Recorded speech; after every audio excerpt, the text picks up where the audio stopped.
Happy Tuesday, ladies and gentlemen. Welcome back to another episode here of your go-to Pacers podcast, Setting the Pace. I'm your host, Alex Golden. I'm joined today by Michael J. Facci. Facci, man, the draft is just a day away. How are we feeling? Feeling great. The draft time is always one of my favorite times. This year feels a little bit different. No first round pick for the Pacers, but like as a kid, I used to go to the drafts in New York City. Great experience.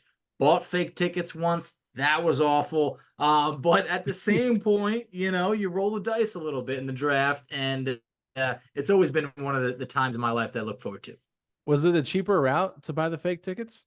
Absolutely. It ended up costing us way more money. My brother and I bought the tickets off of someone on out back before the ticket apps, just someone right outside of Madison Square Garden selling tickets. We go over, try and scan them in. Guy goes, man, these tickets are fake. We're like, oh my God. And then we had to buy real tickets. At that point, my brother and I, we were in for way too much money. This was I want to say 2007 because I went 2006 and Wow. 2007.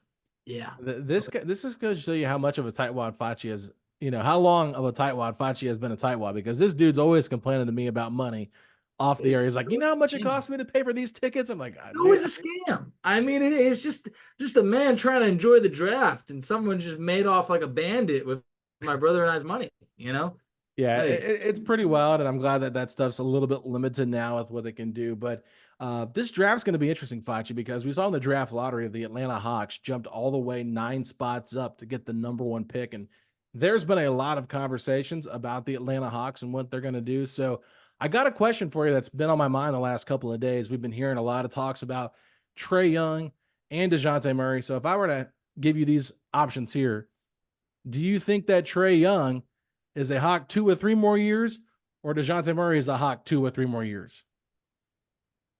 that's see what you did there. That's good. That's good. Yeah, talk to it. It's the buzz around town right now. But man, I guess if I had to answer the question just to give you one, it's hard to imagine Trae Young being there a couple years, but that was very crafty. All right. Well, we're going to talk about 2 or 3 more players here on our podcast today. No Hawks, though, but we are going to jump into some Pacers and look at the top 3 players that we have on our, radar here for pick 36. And I guess 49-50, some of these players could be available there too. You just really never know how this draft is going to go. But we're just going to go back and forth, sharing a few different names here. Facci, so who do you have #1 on your list, or who's the first player you want to talk about? Well, I guess, I always like to start with the smaller players and then kind of work my way up. And that's not to say smaller, but maybe the less bigger names. But I'm going to go with Harrison Ingram. Like Yeah. Harrison Ingram out of UNC. Player comps that could always be a little all over the place or ridiculous. But Kevin O'Connor compares him to a Grant Williams. I think if you're talking 36 or 49 or 50 in that range, to get a Grant Williams in that stage, I think would be pretty awesome for the Pacers. He's a 6'5" forward with a 7-foot wingspan, averaged only about 12 points per game, but about 9 rebounds per game. I think the Pacers definitely need that help on the glass. From 3-point land, shot 39% on just over 4.5 attempts per game. He projects as a highly versatile defender. He's quick. He can handle wings, forwards. I think that this is someone that the value is going to be there. I very much feel in terms of being realistic of who could be there at pick 36, Harrison Ingram will be there. Harrison Ingram also worked out for the Pacers, right? So that does make it a little bit interesting. Clearly, it shows that they have some interest in him as a prospect. Didn't he test the waters last year and go back to school? Yes. So that to me is an interesting name. I'll be interested to see what position the Pacers actually do target in this draft, because I feel like they can go a lot of different ways, and Good. might even be looking more so at who can help them in the G League, right? Yep. I mean, So I just think straight up in this scenario like this, if anybody thinks we're going to get a player right now that is just going to have this huge impact at pick 36, take a look at what Jarris Walker did last year. So you might have to be thinking who could really like have 1 year to really just hone their game in the G League and make an impact a year or two from now. yeah, that's for sure. Now, I will say that there was a player that I was really into a couple of years ago. You guys know I about lost my mind when the Pacers traded up for him, and that was Kendall Brown. I kind of wonder if Kendall Brown's time is, about up here with Indiana. I think they still like him. I think what he does in the summer league will matter a lot. Yes. And if he does not play well in summer league, I could see them maybe letting him go and bringing on somebody else. But I don't really know where I think this player is going to fall because I've seen a lot of mock drafts that have him in this range, but I've also seen him kind of fall a little bit later. And I tweeted about this on Sunday. That's Trenton Flowers out of the NBL, Fletch. He's only 19 years old, 201 pounds, 6 foot, 6.5 inches tall, 6 foot, 8 inch wingspan. Did not average a lot of great numbers here in the NBL because that is a professional league and it was a little bit harder for him to get playing time, but just 5.5 points per game, 3.1 rebounds, a half of assist, zero point 0.1 blocks, zero point 0.2 steals. Shot 43.6% from the field and 35.7% from three and 64.9% from the foul line, which isn't great. But one of the things I like about him, Facci, is just very comfortable in pick and rolls. Makes a lot of great reads out of those. I think that the thing that he brings the most to me that's intriguing is he's got the defensive upside, which is what this Pacer team needs. And I think if they can allow him to kind of develop, super athletic guy. Like any article you read on him talks about how fluid he is as an athletic wing, and he can kind of be like a microwave type of scorer as well. So this is somebody I'm really interested in because 6'8" wings are hard to find. We know the Pacers kind of need those guys. So with that ability, he's still going to be growing. He's so young. I think that this is a great opportunity for the Pacers to kind of draft him and groom him a little bit. One of the things I don't like about Kendall Brown is his inability to put the ball on the floor and kind of be a playmaker type of player. He's more of a guy that's catch and shoot, and you can hope he can become better defensively. But I think the strides we've seen from Kendall Brown have been good, but not great. And so I kind of wonder if there's just a lot more upside. I will say this: Kevin O'Connor always has very optimistic player comparisons, I would say. And the player comp he gave for Trenton Flowers was Kelly Oubre. And to me, Kelly Oubre at pick 36 on a pretty cheap contract would be really nice if you can develop into that in 4 or 5 years. And the Pacers might need somebody like that. On Kevin O'Connor's big board, he has him at 28th overall, which I thought was pretty interesting that he cracked the top 30. I was scrolling and I thought he would be probably in the 40, 50s.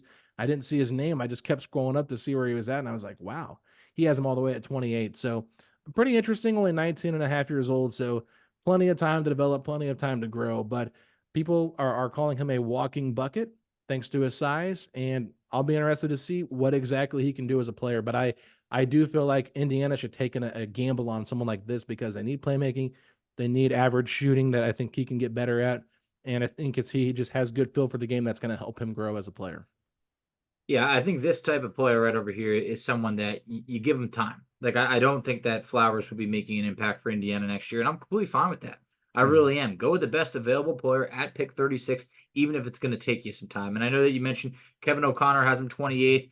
Going on another site, Tankathon doesn't even have him being drafted. It's all over the Yeah, they had place. him at 60 on their big board, but that is so outdated. I don't even know where it's at. So Yeah, I mean, there's actually, then you got to factor this, there's actually only 58 picks in this true, draft. So true. it just shows that, hey, look, there's a lot of similar talent that you're going to run into in the second round. That's good talent. But for Flowers, that's someone that I am interested in. But going back to your point on Kendall Brown, I think we've seen that at least last time in Summer League.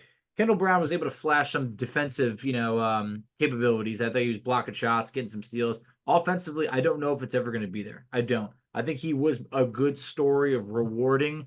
How are they going to use that open roster spot? Well, reward one of your own from the G League, and I felt that's what they did. But that contract's not guaranteed, and yeah, it's definitely not a lock that he's on the Pacers. But I do like your pick of Flowers. That is the kind of guy that I think that you could very much put in the G League and wait. So Yeah. my next Let me guy add one is thing real quick here. Let me just add one thing real quick here because I do find it interesting. I was looking, Hoops Hype did their breakdowns too. I believe this was Michael Scotta who did these. I'm not sure exactly, but I saw his name on the article.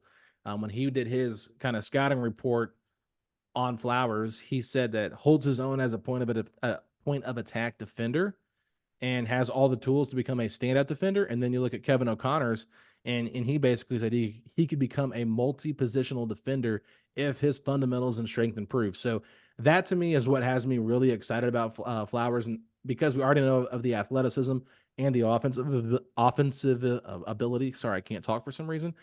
With his length and ability to get to the basket and pass the ball out of pick and roll situation, things like that. So if he can be a lob threat and be a guy that can be switchable defensively, like I think that the upside there intrigues me a lot.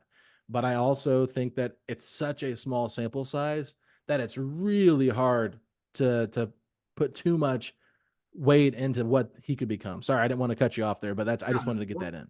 we're good. I mean, I think that's awesome. The thing is, like, when you're an 18-year-old playing professional basketball in NBL, you almost have to take these stats and throw them out the window, because I think they never really tell too much. Mhm. So for a guy like Flowers, I think it is such a hard sample size to go off of, but it feels like the raw characteristics are there. I just want to temper the expectations to say it ain't going to be next year. It could be a little bit of a longer term, and I think that's what the Pacers should be looking for at pick 36. The next guy staying on the NBL is someone that I liked last year. I still like him. It's Bobby Klintman. So what I love about Bobby is he goes from playing professional basketball in Sweden to then going to Wake Forest to then he drops out of the draft. He goes to the NBL. I feel like that is a lot of experience. A lot. Kevin O'Connor and his comparisons, like we said, sometimes he never picks like the lamer names. He's comparing him to a Trevor Ariza or Nicholas Batum. That is exactly what I would love for the Pacers to add. And I feel like Bobby Klintman, the thing that you got to love about him is it's his size, 6'10". He's a big dude. Could he play the three? Maybe. Yeah, could he be more of a four? That's definitely possible. But I think that you're going to get someone that I wouldn't expect to be ready from year one, but this guy has that serious upside. Last year, I wanted the Pacers to take him at the end of the first round. I felt that he was a first round talent. It looks like he could be slipping to the second round this time around. Some of the descriptions on him: switchable defender that can use his length, quick hands to contest shots. He frequently blocks jumpers. A versatile two-way wing with the skill set and frame to potentially thrive in the NBA. Just for some spots of where they have him, no ceilings has him ranked 36th on their big board.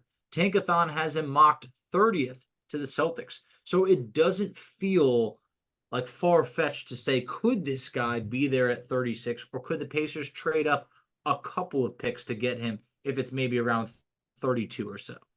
Yeah, now I will say this. The names are always hard to come by and pronounce here because I've heard different podcasts call him Bobby Clement, and I've So heard have some I people call him last year. Bobby. I think Bobby feels more natural, It does. right? We'll see what they end up calling him on draft night. But you got to go back to last year, Facci. I mean, this was a name that was linked to the Pacers, and I forget That's who put that report out there. I was looking for it on Twitter now, I couldn't find it. But Clement was a link to the Pacers last season, and remember Indiana had picks 26, 29, and 32 at one point, right? So Mhm. they traded 29 and 32, ended up getting a future first that was this year's pick from Denver. I think that was through the Thunder or somebody else. I forget how that deal ended up working out, but they traded that to get Pascal Siakam. So I think it definitely worked out for Indiana to consolidate all those picks that they had. But they kept 26. They took Ben Shepherd. That was a great pick. But Bobby Klintman was a name that people were really intrigued by and had rumored that Indiana would be taking if he fell to them. So definitely a guy that fits a position of need. Long wing that can shoot the ball well, has had a lot of experience, still pretty raw as a prospect, and I don't think he would be cracking the rotation anytime soon. But let's just say for some reason they moved Jarris to the three, and now they need a third string power forward. This could make some sense if you want to go that route. I do like Bobby Klintman's potential. I know Caitlin Cooper did a lot of deep dive stuff on him last year. So if you guys Yeah. are looking forward to that, check her workout. But Bobby Klintman is a name that I've seen more in the first round than I've really seen in the second round, but still could potentially fall. I think this draft's all over the place. I mean, it's so hard to predict anytime that you do a draft, but it feels like the feel that these writers and these analysts have on this year's draft is just all over the place. But Bobby Clement to me is a very interesting name, especially if he can knock the three down and be a defensive, rim protector like he's been rumored to be. Yeah, and look, remember the Patriots had a crush on Ben Shepherd for a couple of years. So I don't think this fantasy of Bobby Clement has gone away. I think it could still be there, but at the same point, for Indiana, look, will he fall to 36? It's gonna be tough, but if it gets close enough, maybe the Pacers can, work out a deal to slide up a couple of picks. I really don't see Indiana moving up to the first round. So that's kind of someone that I know that could be just outside of a reach, but it makes me already say, man, last year Gigi Jackson was just outside of our reach, and quite a few other guys. So if it's close enough, I would love the Pacers to work something out to move up, but I hope it's not just a pipe dream. All right, Vach, I'm going to move on to my second guy here, and this is someone that also worked out for the Pacers. Believe it was last week, and that is a Bona from UCLA, 6'8", big man, power forward slash center. with a 7'3" wingspan. Facci, 243 pounds, 21 years old. And we know this Pacers team loves them some UCLA guys if you look at their past draft history. So, especially the Pac-12, Indiana has loved drafting guys out of the Pac-12, but in 2023, 2024, he did average 12.4 points per game, 5.9 rebounds, 1.2 assists, 1.8 blocks, and 1.1 steals per game. Shot 58.8% from the field, which is very high, and 69.6% from the foul line. So about 70% from the foul line, which isn't bad for a big guy. Hoops Hype, Michael Scotto did some really good work on him in terms of giving us some strengths and some weaknesses, but really just talked about his defensive stability and mobility, providing insurance for his team. Energy driven defender and center with a high motor. I think that that's very similar to what you've already seen with an Isaiah Jackson. So could it be a little bit of overlap potentially? Excellent rebounding ability, particularly on the offensive end. Shot blocking skills and defensive versatility. Quick burst of speed for his size. Effective in fast break situations, which we know the Pacers love to play fast. Demonstrates size, length, and athleticism using quickness against opponents, which we know the Pacers like that. And he's capable of knocking down mid-range jump shots, but that three-point shot is not really in his arsenal yet. So the mid-range game, though, is there, and I think that that's probably a little bit more established for his college career than Isaiah Jackson's was. But, Definitely. I do think that he's a limited player. You're not going to get much out of him besides just being athletic, high flyer kind of guy. It makes you wonder what Indiana thinks of their center rotation because if Jalen Smith does happen to opt out, they do have Oscar Shibwe on a two-way deal that just won G League Rookie of the Year. Could he end up becoming the third string center, right? And then you use Bona as more of like the G League center replacement. That could make some sense to me. Or if they don't trust Oscar's overall game, converting to being a productive NBA player, and they feel like Bona has more to offer, I could potentially see that. But I'm interested what you think about his game, Pacha, because I do think that this is a guy that's kind of intriguing. I do think he's intriguing. That's another guy that tested the waters last year and ended up coming back. And I think he would have been drafted probably just outside of the first round. And I think that there is a lot to like. I love that wingspan, near 7'4". And when you mentioned about Indiana's center position, like it's definitely not shored up moving forward. You can make an argument that what if Jalen Smith and Isaiah Jackson both aren't there after this season? That could be a realistic thing. So for Bona, I think that this is someone that long term, I think could be really good in this league. One thing that is completely a little off topic is last year when Muhammad Gay joined the show, he was just I was asking random questions, whatever, and he said, Adam. I was like, Adam, and he just make it seem like I was his friend, like Adam. I'm like, I don't know who that is. And he's talking about Bona, and I was just like, the way they grew up together and they were friends. I guess they played video games together. The way that he was talking about him was just you would think that this is someone like in our class or whatever. So I feel like Muhammad Gay was someone that ended up flashing a good amount towards the end of the season. He had like 18 points against the Pacers. Give Bona time. I think it's gonna be a while, but I think that this is another one of those guys. If he's there at pick 36, stash him. It's gonna be about a year or so, but I think that he can develop into a good center in this league. I can't remember who was putting out some of the insight on him. But they were saying there's some things in this draft that he does better than anybody in this draft, but he doesn't have that flashy offensive game that's going to have him being a lottery pick by any means. For sure, Facci. Yeah, I think all these names are going to be like not as excited to talk about as maybe it would have been last year when you had Jarris Walker in there and Taylor Hendricks and all these other names, Asar Thompson, but still some quality players. And we've seen over the past couple of years how late picks in the draft or maybe around the 25 to 35 range, players can be impactful just like they were for the Pacers, Ben Shepherd, Andrew Nembhard. So I wouldn't sleep on somebody being potentially, you know, effective, impactful for this team. Maybe not next year, but in the future years, if Indiana does somehow make a trade or at some point make a trade, one of these guys steps up and really kind of impresses us more than we thought they might. Absolutely. Two things, though. One, last year we were going back and forth between Jarris Walker and Taylor Hendricks. Oh, my God. Who's it going to be? Honestly, neither of them really contributed much last year. And those were top 10 picks. So it just shows that, look, these guys, they're young.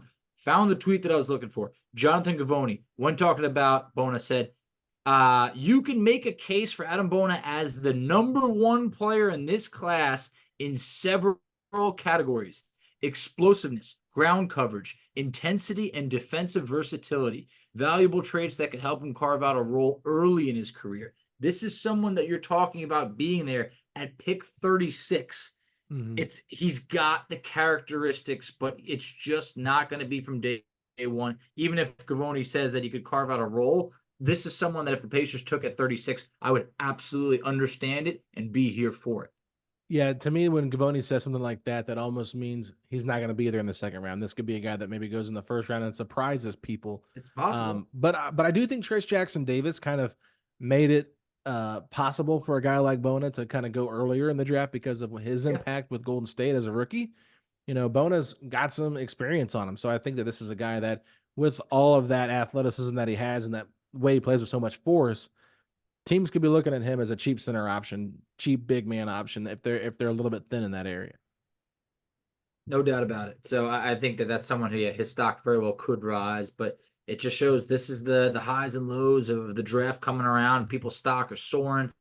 Someone's going to slip, but we'll see. Another guy that I think could actually be there potentially, maybe at pick 49 or 50, but definitely will be there at 36, is Dylan Jones. Dylan Jones is someone that, when doing my draft research, is someone that I really feel like kind of fits the Pacers. So Dylan Jones, senior out of Weber State. He's about 6'5". He's got a 6'11" wingspan. I think that when you're talking about a two-way player, he was Weber State. His scoring averaged about 21 points per game. He had a high usage rate. I do think you could probably throw that out a little bit, but what I think is real is his rebounding capabilities. He averaged 9.8 rebounds per game. He could defend. He could rebound. I think that this is someone that the Pacers could really let develop, and then he could be contributing big time for them, a little while from now. Quote from Kevin O'Connor: excellent rebounder with a nose for the ball. I think that is exactly what the Pacers have been missing for years. Someone with a nose for the ball, not waiting for a rebound to fall to him, going up and getting it. I think it said that there's encouraging signs that he'll be able to figure it out as a spot-up shooter. He's an 80+% shooter from the line. The 3-point percentage, not that great. It's right around 33%, but you can't have it all. I think that this is someone that is going to be a real good defender in this league. We had Rowan on from No Ceilings the other day. He highlighted Dylan Jones as someone that he thinks could be a fit to the Pacers. So that's someone that, if he's available, I think that he's one of the better defenders that you're going to find in the second round. And that 6'11" wingspan, I really like it. I will be honest, I don't know much about his game. I didn't watch any Weber State last year. I'd be lying if I said I did. So I'd be I'll lying have to, if I said I did too. So yeah. I'm going off of the experts and some film that I've watched. And I just, the fact, and I know I'm cutting you off here, but the fact that he could be there at 49 or 50, when you think of what we were doing with those picks last year, I'm sorry, but I feel way better about Dylan Jones than I ever did about Mojave King, that I had to look up and I haven't heard a peep 1 year later. I know he's catching some strays lately, but it's just like, that was a pick that you're like, oh man, so this is never going to happen. Dylan Jones, I can wait on that. Yeah, and I think that is a good point that that Rowan Kent brought him up last episode as somebody when you talked about pick 36, like give me two guys that you could see, and he mentioned Dylan Jones right away. So definitely a name to keep an eye on. I'll have to take your word for what you said about him and look into him a little bit more after we get off this episode recording here. But I'm excited to see what he can do here, Facci. Now, this is the last player I'm going to bring up on my top three big board here, or my top three prospects that intrigue me. This is the guy that I asked about as well with Rowan, and that is Oso Ighodaro from Marquette. I would actually brought him up in a mailbag back in April when somebody asked about three names or some names we could throw out there for who the Pacers could take. And I've kind of just stuck with him because I do think that he is an interesting player. You go back to Kevin O'Connor and his comparisons. I think that it's funny that he mentions this player, and I think this is kind of someone that I can look at a little bit more intriguing to me.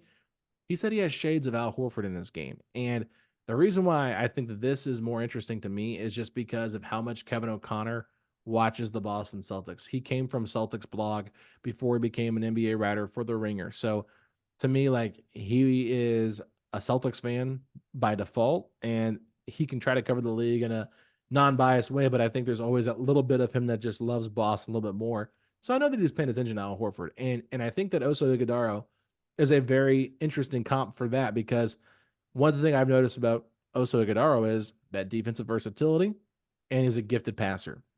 I think Indiana would love someone that can move the basketball and can also be a versatile defender. Like Al Horford's not the rim protector that you think, this super athletic guy, but he's a smart player. And I think that's where Oso is going to really be beneficial. He's got no 3-point shot in his game, but he's got a great float game, a great game around the rim where I think that could be very helpful to him. And I'm really interested to see what he does as a prospect. Um, I like the name a lot. So, I mean, if you can get a guy that's named Oso Ighodaro, like that's a really fun name to say, right? But he's a really good screener. Played the 5 at Marquette. I asked Rowan about him as well. He can be a lob threat too, Facci, which is nice. I think the Pacers like having a lob threat to be a little bit of yin and yang with Miles Turner, what he can do. I'd be interested to see if he can play more of a 4 with with a stretch 5 like Miles Turner and see how those could work together. But we know Isaiah Jackson is not a great passer, and Jalen Smith had kind of been a decent passer as a big, but I think Oso's just got a much better feel for the game than both those guys. So I think that's really interesting. And I also think that the fact that people really like the way that he is a transition threat, right?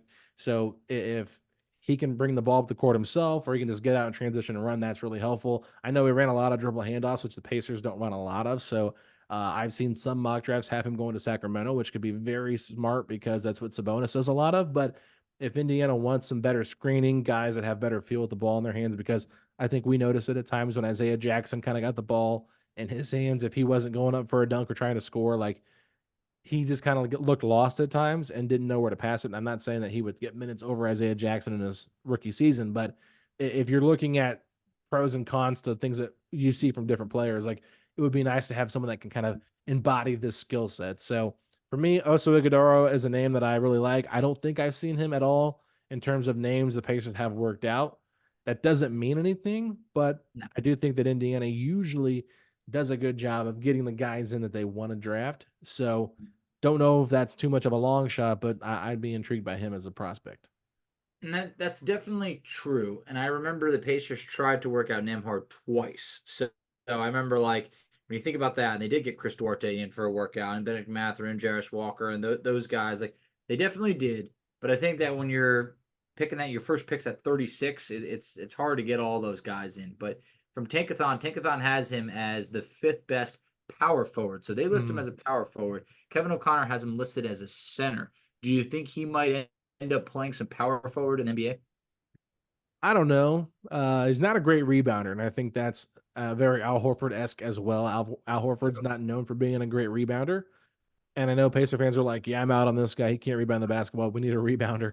But I think that at that point, like, okay, I get the point, but like I think he could be better off playing with another big. I think Indiana does provide some interesting dynamics having a guy like Miles Turner who can really spread the floor. Even a guy like Obi Toppin could be interesting to play with him because he can spread the floor at the 4.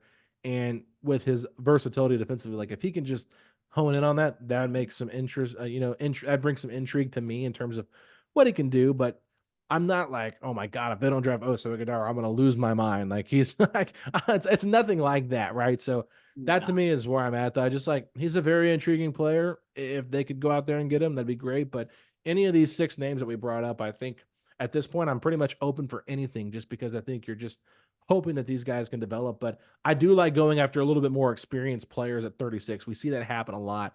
A lot of young guys that are projects go in the first round. Some of these Yes. good vets in college can slide into that 30 to 40 range where it's like, ooh, if we can get him, how impactful could they be right away? And that's Bona was another name that you mentioned with Jonathan Gavoni saying he could be that player. So that's why this position specifically at 36 is very intriguing to me. Like the player, love the name, and yeah, Yes. versatility. I think across the board. Like you mentioned, some of the things: good passer, good shot blocker. He gets some steals. Rebounding. So average about 7 boards last year. So I do think that Indiana could be, if it's a young player, it's going to be tough.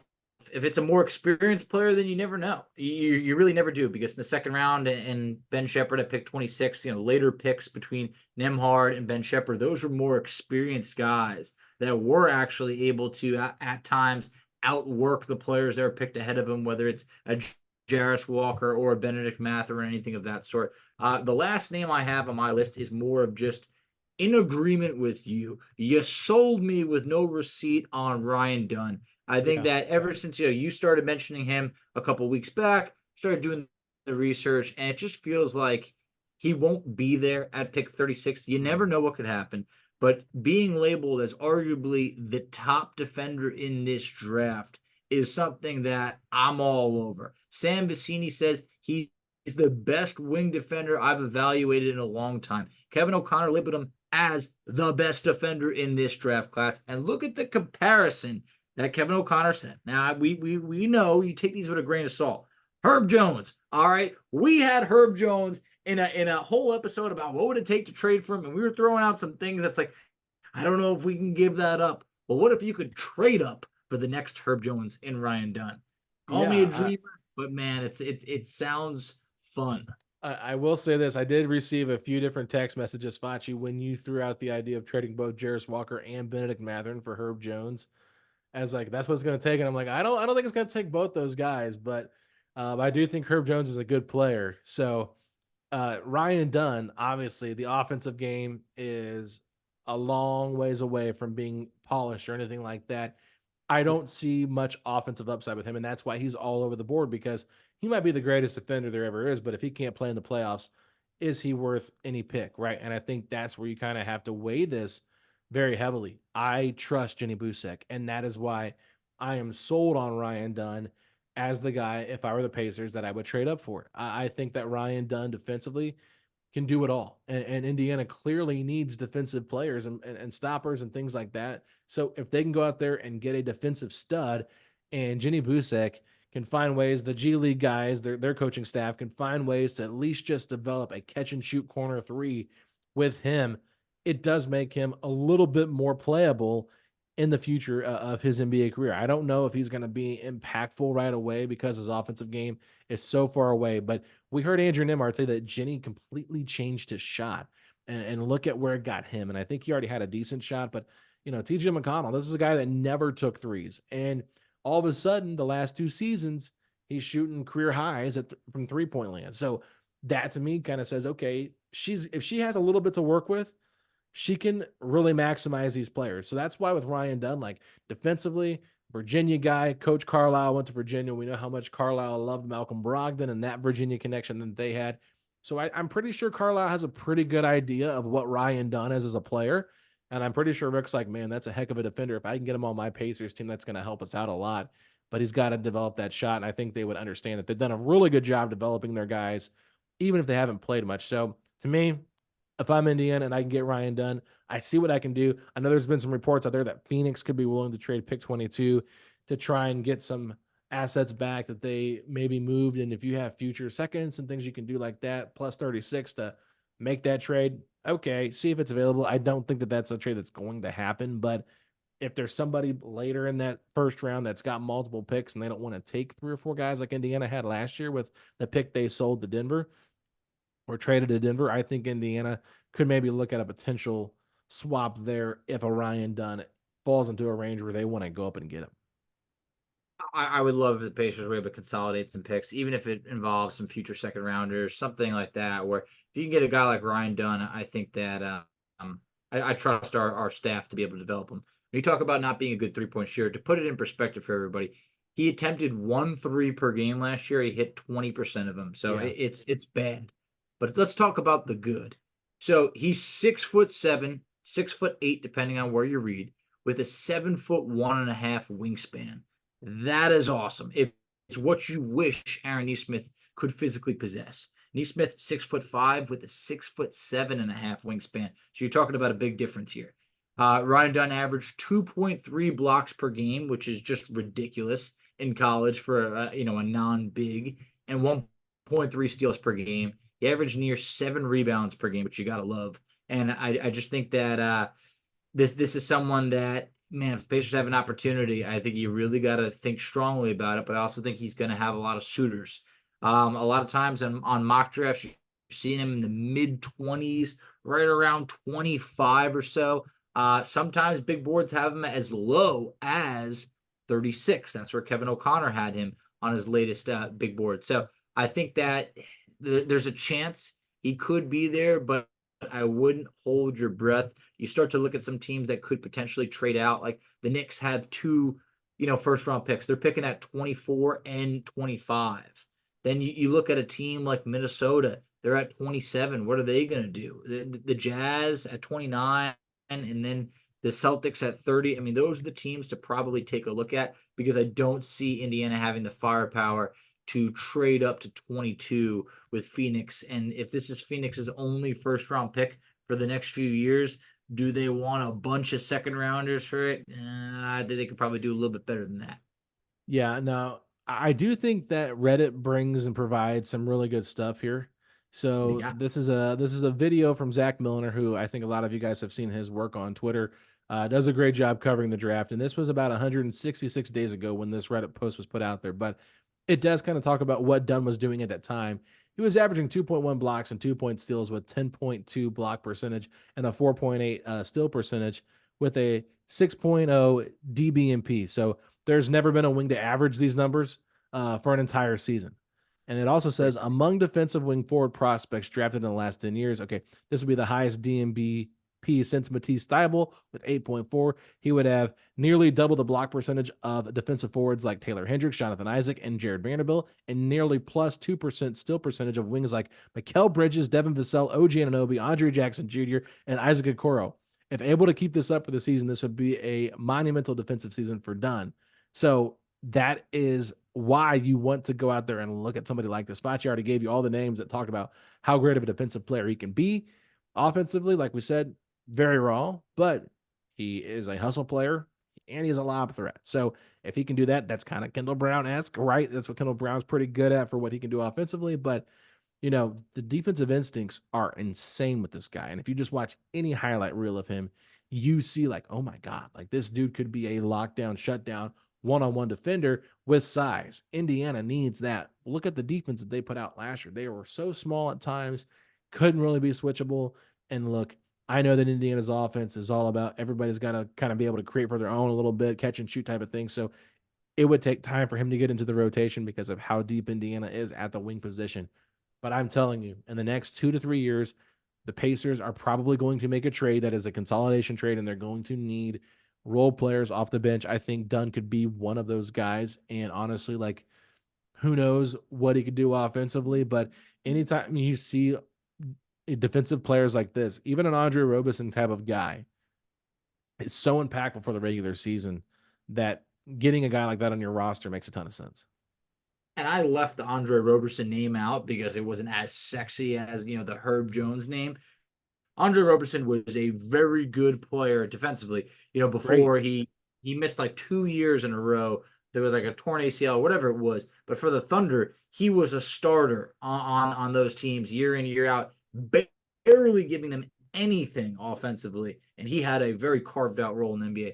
Ryan Dunn, I think the offense could come eventually. This Pacers team is loaded with offense. They need more defense. I very much think that if the Pacers can walk out of this draft with one player, and it's Ryan Dunn, that is a success to me. For sure, Facci. So I think that's going to pretty much wrap up our conversation on the prospects here that we like. I think we ended up giving you guys 7 names total to talk about here. Just out of curiosity, since the Pacers don't have a first round pick, is there somebody in the first round, like a name, like, like we've always kind of gone through like our little crushes that we've liked in the draft? Do you have a draft crush at all? Is there anybody that you think I'm kind of intrigued by this player? Or maybe there's 1 or 2 guys. I don't think I think I'm just like, I'm like someone looking at my wallet and there's nothing in there. I just know we can't afford any of those first round guys, but like just selfishly, and I'm not saying it's for the Pacers, Deron Holmes, the fact that he came on Yeah. setting the pace last year for you and I, and then when we asked him like, offline, we're like, what are you gonna do? And he was like, yeah, I think I'm going back to school. And we're like, all right. And he went back to school, and that man has a green room invite right now. I think is the coolest thing for him to, because he was projected to go in the second round last year. If we see him, and he's got a promise, if we see him being a top 20 pick or anything like that, I just think that is awesome. It's good to see guys that went back to school and improved their draft stock. That typically has not worked. It feels like this year is actually a bunch of those guys. So I don't have one for the Pacers, but that's just someone I'm rooting for. What do you got? Yeah, I would say last year I was very big on Asar Thompson. I really liked him. I liked Taylor Hendricks a lot. I also really liked Cason Wallace. Remember me talking about him a lot? And I'm trying to remember if there's somebody else. We Those obviously love were, Gigi those were our guys. Jackson. I think Asar Thompson would have been the perfect pick for the Pacers last year if that had just worked out, but Hmm. obviously it didn't. Right. So this year, obviously, I feel like it's a little bit more underwhelming.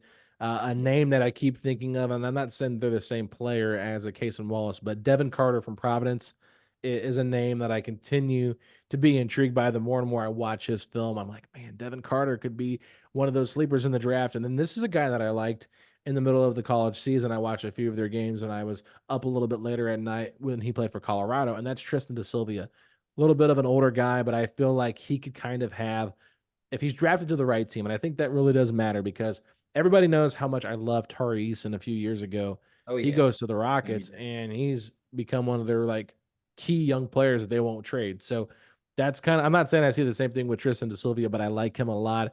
I know he's about a 6'9", 6'10", small forward, power forward.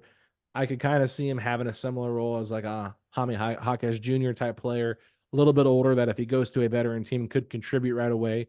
So those are the two names that have kind of stood out to me in this draft process, but I haven't really dove into it like we've done the previous years. But those are the two names that I like a lot.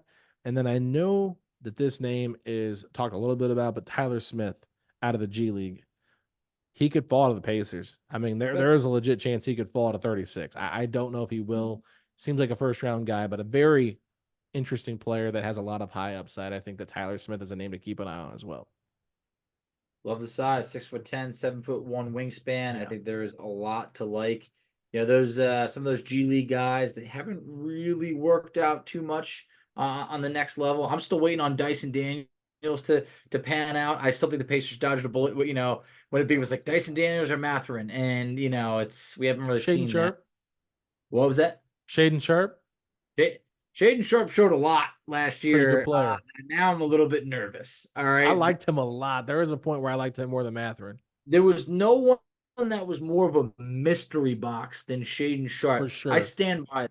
That was the definition of you have no idea if this man's going to be a superstar or just a bust.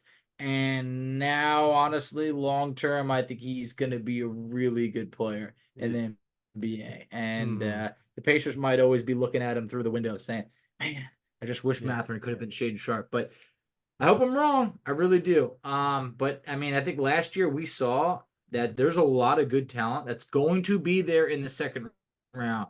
Last year was just filled with can the Pacers just trade up a couple picks? Can they do that? I think this year the Pacers could very well get themselves a good player at pick 36. I think in the past that was not always the case. Yeah, there's a good chance they could trade 36 as well, Facci. They could. I think they could maybe potentially trade it for more future assets down the road because at this point, like if you look at it, I think I just counted on the trade machine. They have like 12 second round draft picks that they can literally trade in the next 6 years. So they've stockpiled quite a few second round picks and they can, you know, trade those in, get different ones, keep pushing them further down the road and using those as potential trade chips because we've seen that happen last year. I mean, they got Obi Toppin with 2 second round picks. So to me, it's all just a matter of how they play their cards, but it's going to be fascinating. We'll be back tomorrow. Ryan Hammer will be joining us to give us one final preview of the draft, and then me and Facci will be back on Thursday night to recap the draft. We'll have a guest as well from No Ceilings to do that to recap the draft of this as well, and then we'll give you our personal thoughts on the Pacers in a separate segment on that show. But we're giving you guys plenty of content this week. It's draft week, ladies and gentlemen, right before we get to the big stuff here. But Facci, any final words? I know we haven't talked about the Alex Caruso trade. Curious, anything else you want to talk about, or you want to just save it for tomorrow with Ryan? I guess just the last thing on the Cruiser trade is like sometimes you don't ever really know a player's value. I mean, we talked about it, how apparently the Bulls turned out a top 10 pick for Caruso, and we thought maybe that's someone trying to either raise his value or lower his value.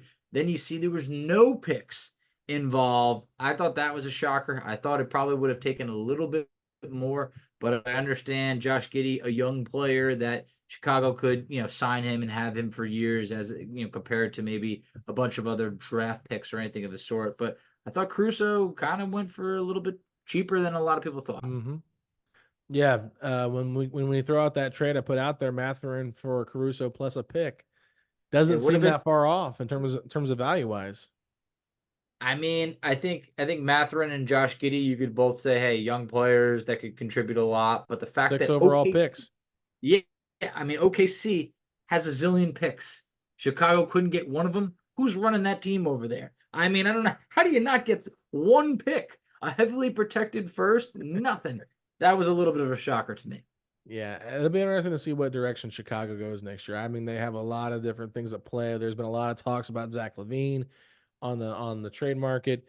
Booch was not very good last year. I think he took a step back. DeRozan was just really good last year. I think DeRozan's still a very capable player, but I do think he will probably leave in free agency. So I think that Chicago's a very interesting team, but I will just say this from OKC's perspective, that's a win now move with a young roster. So could Indiana make a similar move like that later in the draft or later in the offseason? I wouldn't expect that, but it's very possible. It's cool to see a team like OKC that their timeline was pushed a little bit ahead of time, go out there and make a win now trade for a role player that is on an expiring contract. I think that does make it interesting and kind of make you wonder what Indiana thinks of their roster moving forward. I think it's the perfect comparison because I think that OKC showed like they got a lot that's good, but like they're not there yet. You need to add to this team. If they add Alex Caruso and potentially like Isaiah Hartenstein, you look at that roster completely different now. And it's like, whoa, the one seed in the West from last year just got a lot better. They have money to spend. Their team's really young. I would love for the Pacers to say, hey, you know what? Instead of just being content and saying we just went to Eastern Conference Finals, how do you get us to an NBA championship? And I think that we're going to learn a lot about how the front office views this team and just how close they are, or if they think that maybe it was the perfect storm, last season in their run to the conference finals. A lot to be learned. We don't have those answers right now, but this is going to be a big week in the NBA. There's a lot of contract deadlines that are coming up. Then you get the draft, and then you got free agency. The next 7 days or so, or next week or two, is some of the best times to be an NBA fan, especially being a Pacers fan. Absolutely, Facci. Well, we're gonna go ahead and wrap this one up. I hope you guys enjoy the rest of your Tuesday or whenever you're listening to this. Hope you guys enjoy the rest of your day. Let everybody know where they can find us at on social media as we sign off here. Absolutely. So you can find us on Twitter at PacersPod, STP. You can find Alex on Twitter at Alex Golden NBA. I can be found on Twitter at _ FACCI. You can find us on Instagram at PacersPod, STP. You can find us on Facebook at Setting the Pace. You can find us on TikTok at Setting the Pace. And Alex, tell them where they can check us out on YouTube. Ladies and gentlemen, go to youtube.com/setting the pace of Pacers podcast where you can find all of our wonderful video content. Thank you all so much for subscribing and commenting in the comment section. I know we've done a few premiere episodes, specifically the ones on the trade ideas and the Andrew Nemhard interview. So thanks for tuning into those. Usually with our premieres, they will launch around 10 a.m. the following day. So if you see the audio out early, it's because the YouTube video will come out at 10 a.m. So wanted to let everybody know that's kind of the schedule for that. But if you're listening to us on the audio platform, thank you all so much. Leave us a 5-star rating and review. That does help people find the show. And Facci, if you're excited that the draft is just about 48 hours away, and hit me with those 3 words. Let's go, Pacers.